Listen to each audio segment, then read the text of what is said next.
was investigated by the OPA twice for punching women, one of whom was handcuffed. He was never fired, not even disciplined for it. The vice president of the police union. Finish the argument. Is upholding the law bad? I agree with you, but I'm confused. Upholding the law is bad if the laws are bad. In a situation where the law demands that black people be enslaved, and you are the guy who is exercising full authority and the monopoly of violence that you hold upon certain members of society, then you are doing something that is bad. Okay? Yes, legality is not morality. Does that help you understand this? Now, the situation that I'm showing you, right? The situation that I'm showing you, this conversation, and the prior instance of a vehicular manslaughter in the hands of the SPD is not even in the books as legally permissible. The reason why I'm talking about this, okay, the reason why I'm talking about this specifically is because in this otherwise legally impermissible circumstance, you are still seeing cops who think that they're having a private correspondence with one another, cops in incredibly high positions of power. These aren't just regular cops. This is the vice president and the president of the police union, okay? Guys that are tasked with protecting bad cops. They are the worst of the bad cops, okay? They're showing their personal disdain for the citizens that they are supposed to protect and serve. They're talking about a human being whose life was cut short at the age of 23 by a cop who didn't have his fucking lights or sirens on. Okay? Going 74 miles an hour on a 25-mile zone. I'm going to run this video one more time so you understand the true nature of police and what this job turns you into. Yep. Yep, totally. All right, brother. Well, yep. I'm sure TCIS is. And oh, he's good. He says, well, normally we don't give voluntary statements.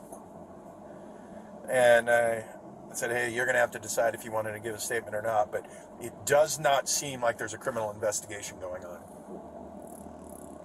They're talking about a criminal investigation into the cop that killed this person. This 23-year-old. Dave was one of the 6 officers dispatched this bullshit call that was objectively not an emergency. A panic attack doesn't require 6 cops. It certainly doesn't require them to drive at ridiculously unsafe speeds to get there, especially with their lights off, too, and no sirens. Kevin Dave was one of the 6 officers dispatched to an overdose call that SFD had well in hand. The Seattle Fire Department was there on scene. He was 3 minutes from his destination when he hit Janavi.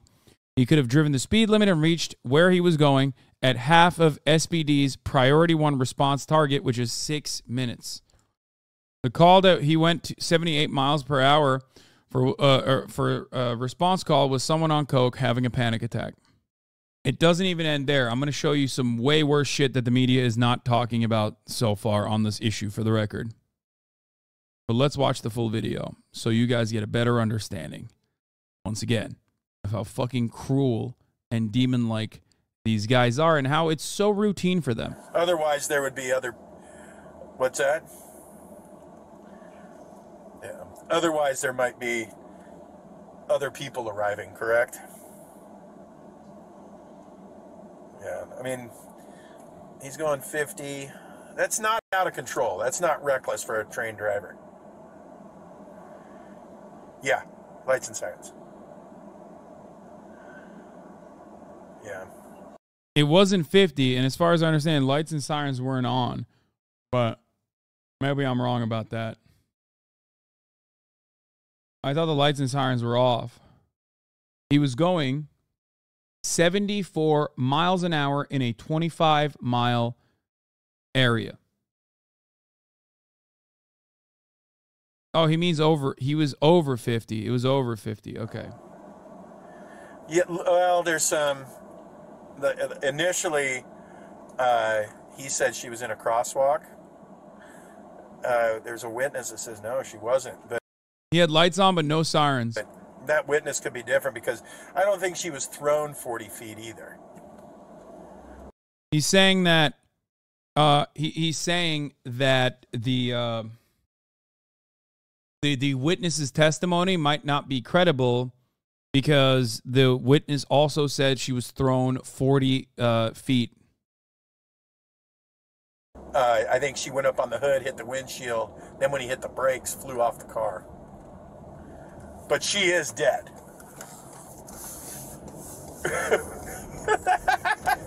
I watched the footage. He was flicking the lights on periodically while flying through the area at 75 miles per hour. This is criminal. No, it's a regular person. Says no, it's a regular person. Okay, we're gonna do more Divest SBD content. Hold on. Yeah, no, just write a check. Just yeah, $11,000. She was 26 anyway. She had limited value.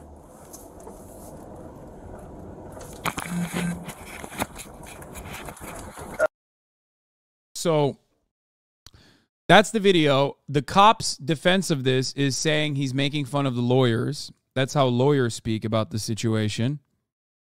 Okay?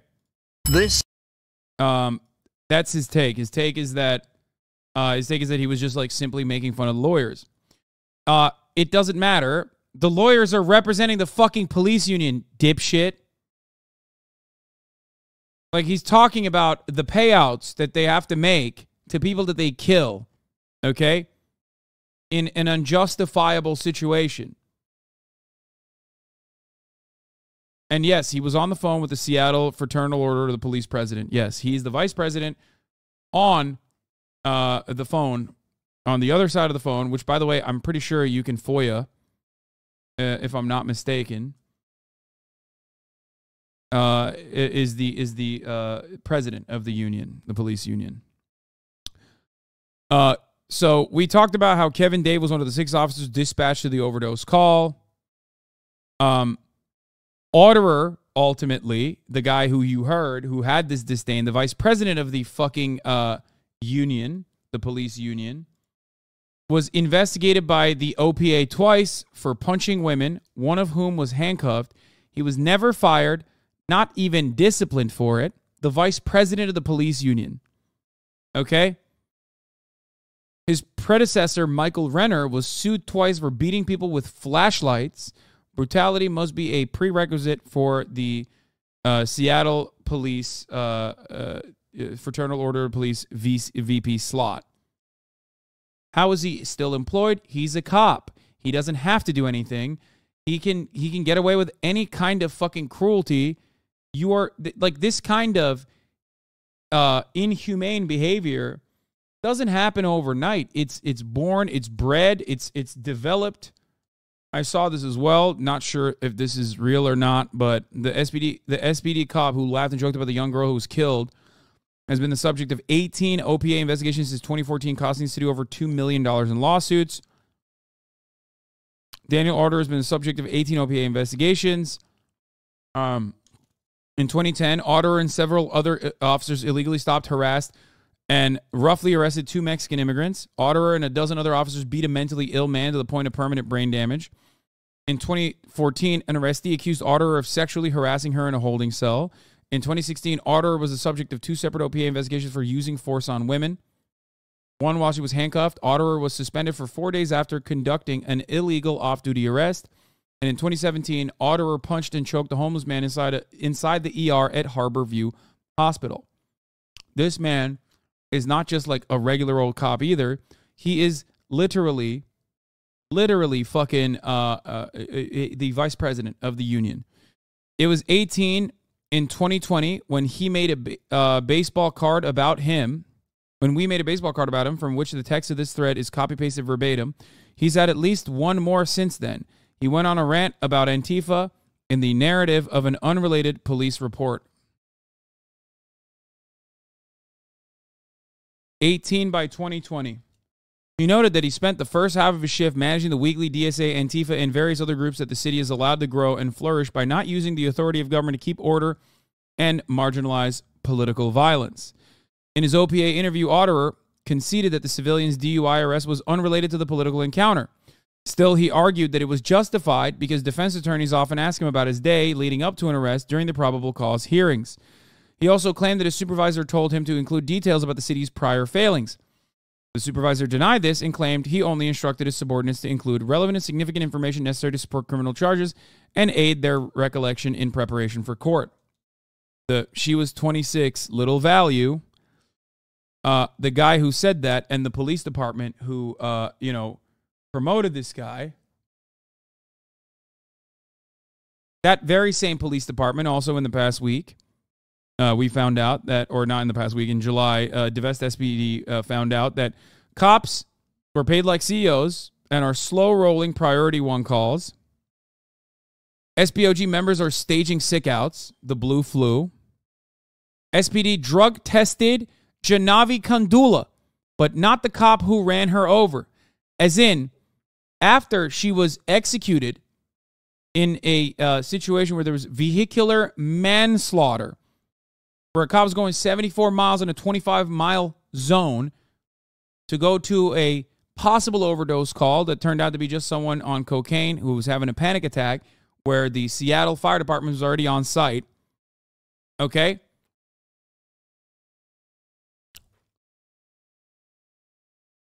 They immediately try to cover their asses by drug testing this person so that they could have claimed, potentially, that she was under the influence of drugs and deserved it. Okay? They drug tested her after murdering her. No drug test took place for the murderer. Do you understand? City Auditor David Jones has released a report outlining several ways Seattle and its regional partners can work together to disrupt organized retail crime. To read the full report, this is the report that they posted. Lisa Herbold posted on Seattle District 1. They drug tested a friend of mine's sister after she was shot and killed by the LAPD while she was working at Trader Joe's. Yeah. That is actually, that's SOP right there. That is a standard operational procedure right there, is drug testing your victims. Okay? 100%. I mean, it's not technically in the books, but they do it because they want an out. They want a justification. They always do post hoc rationalizations. This is something that they've been able to get away with for many, many years. The media used to let them get away with it and participate in the narrative. They're a little bit better, at least the media is now, a little bit better in the last 10 years that I've been covering police brutality diligently. The media has certainly changed their attitude. Local news, on the other hand, still absolutely does this. Okay? They absolutely do this. They tried it with George Floyd still. It didn't fucking work out, except the hogs still believe it. If you remember, this was a disgusting situation where Botham Jean in Dallas was murdered in his own apartment by an off-duty cop who thought that he was in her apartment. And they literally released a search warrant showing marijuana found in his apartment.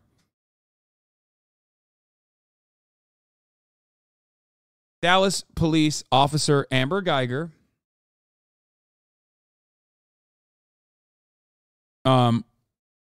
executed multiple search warrants after Dallas police officer Amber Geiger, in plain clothes, I believe, if I'm not mistaken, after work, walked into Botham Jean's apartment. Botham Jean was her neighbor, downstairs neighbor, and he killed him.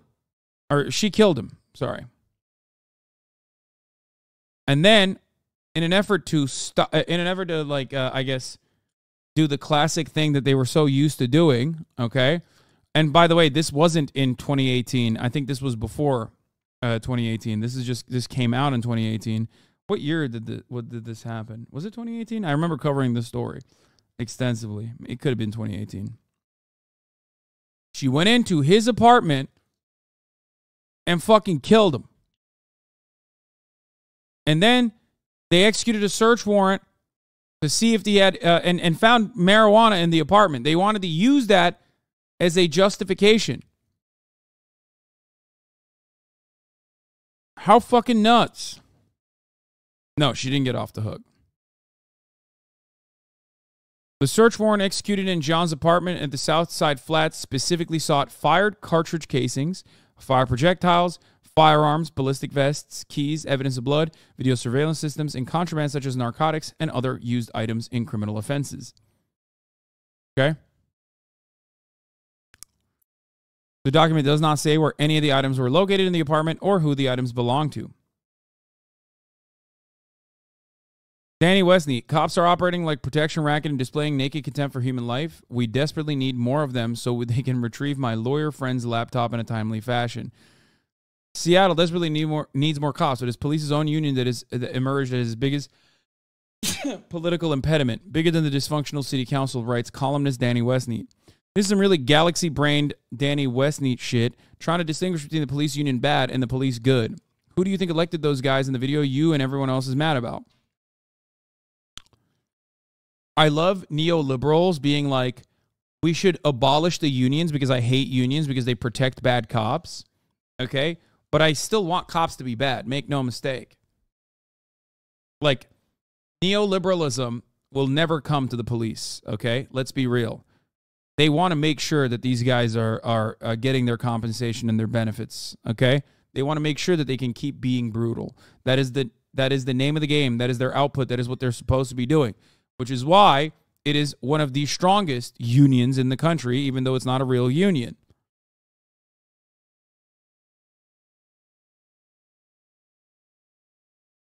For the record, in many big cities, from Seattle to San Francisco to, I would even say, Los Angeles, police have been doing a blue flu.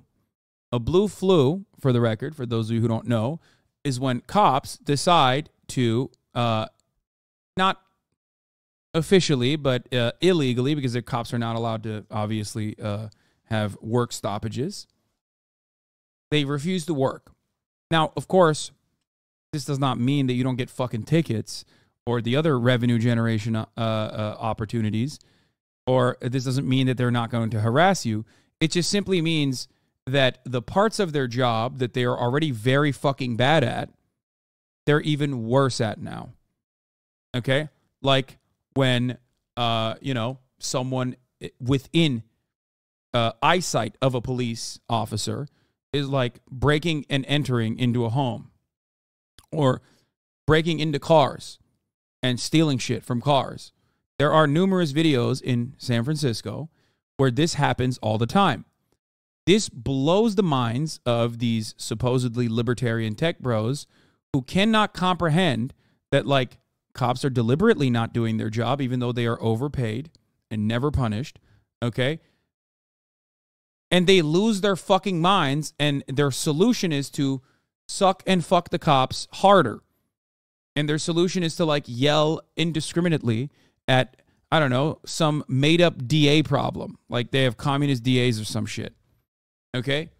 Cops have rarely ever worked. They've rarely ever done a good job. The expectation is they're supposed to be bad in general. They're supposed to be violent. And in instances where they are supposed to apprehend someone doing a fucking crime, they don't even do it anymore. They barely did it before, and now they don't even do it. And when you ask them what the fuck is going on, they say, well, you defunded me. When you show them that that's not the case and their funds are bigger than before, then they say, well, it's because you hurt my feelings by saying I'm not doing a good job or I'm being racist and violent. Biggest babies on the fucking planet, dude. I hate it so much. Is this why the NYPD is only paying attention to people skipping the subway fare and ignoring people committing violent crimes on the subway? Yes. Well, also, two different reasons for that. It's also because it's scary. People doing violent crimes are way scarier than a fucking teenager skipping the fare. You can immediately brutalize a teenager skipping the fare, but if someone is like doing a violent crime on a subway car, well, then you have to actually like, you know, get physical with a person who could fight back potentially, and that's scary. Seriously, everyone who goes but wouldn't know cops be dangerous fails to consider what actually happens when you call them, i.e. very little. People always say, but wouldn't know cops be dangerous as a counter to police abolitionists, which I am not one, as you guys know. I do believe that we need to dramatically restructure policing, maybe destroy it and then rebuild it as its sole purpose so that it accomplishes the task that it's supposed to. Okay? But we already pretty much live in a police-free area. If you live in one of these cities where they're doing a blue flu, the only time that they actually end up doing the fucking job that they're supposed to be doing is, like I said, revenue collection and regular harassment. They don't do their job when they're supposed to be the cops, okay? Which is stopping crimes that are happening in front of them. I don't know, retrieving stolen assets like a vehicle. These are literally the reasons why they are supposed to exist. There's two major reasons why cops exist, okay? Policing as an institution is something that I believe is a necessity in theory, okay? Quiet! Off! Quiet! Don't bark like that. You're getting real fucking... You are out of control, ma'am. You're out of control. Pipe down.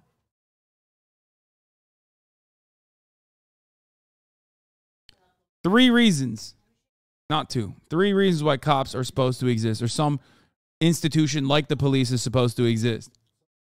Okay? 3. 1, detective work. Okay? Solving crimes that didn't happen in front of them. 2, stopping crimes that are happening in front of them. Okay? Stopping crimes when they are occurring. And 3, and this is one that people get frustrated with me on, but I do believe that this is a important purpose. Maintaining the presence of law and order. Okay? Except they don't do any of these three things. Their clearance rates are fucking awful. That's number one. They are now not even stopping any kind of fucking crime from happening, and then they shift the blame over to like Soros-backed DAs or whatever the fuck. They're like, oh, why would we do anything? They're going to get released, they're going to get released immediately. And their presence does not fucking instill their presence is not creating the idea that there's law and order. Quite the opposite. It's lawlessness and disorder. So what the fuck are you doing?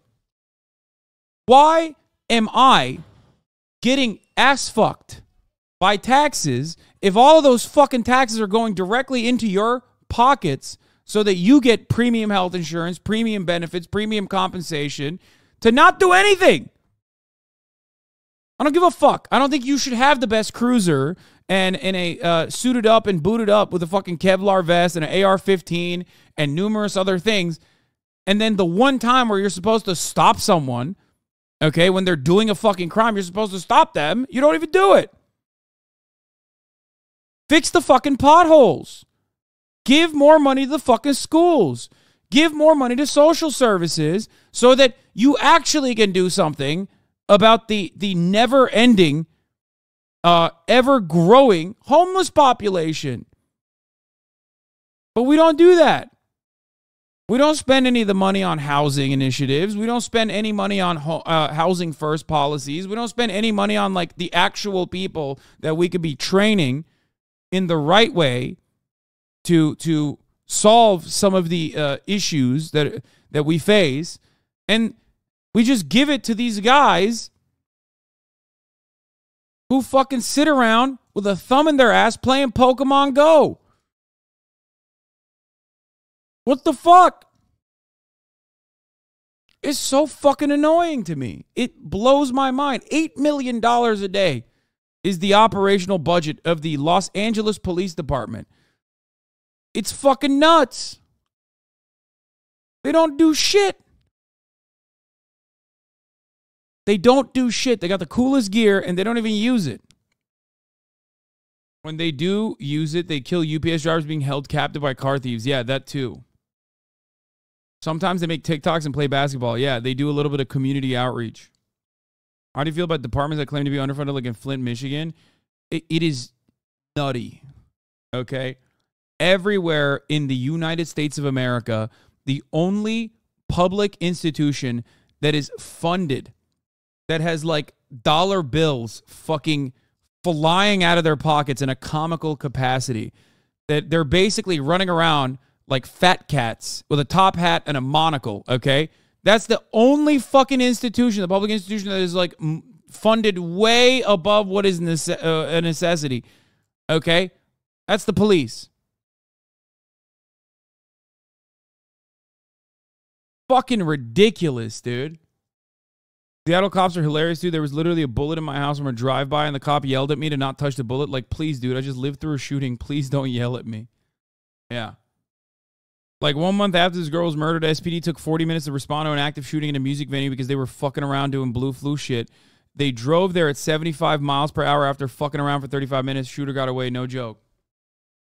I had a friend who works for the LAPD. One day I voiced my opinions to him about how I think LAPD is not doing their job, and instead of having a conversation with me, he didn't text me back and block me on all social media law. We still have some mutual friends, and I told my friends I want to make up, but he hasn't reached out. Fuck him. Fuck that piece of shit. You don't have to make... Dude, whatever. It's for the better that you're not friends with some fucking cop, I promise. And you're saying he's in a gang now, but that's not even the case. Criminal elements, gangs specifically, are born out of necessity, okay? They're born out of necessity, and they have to exist within that community. They're community members that exist within a community. Obviously, there's a lot of fucked up shit that they do in gangs, but ultimately, there's another side to that. Police, on the other hand, have gangs within the Los Angeles Sheriff's Department, gangs in the way that you understand it, and they're not from the community, and they don't have to do anything nice for the community either. They just take the tax dollars from people in that community, and they use, in many instances, those same fucking tax dollars to pay out people's families that they end up murdering unjustifiably. What do you mean, gangs and the police? Google LASD gangs. Google Los Angeles Sheriff's Department gangs, okay? The Los Angeles Sheriff's Department has actual gangs inside of its, inside of its regular operations. You don't get beaten in, but you like have to get a confirmed kill. They have identifiable markers. Investigations have been conducted with, of course, zero fucking recourse.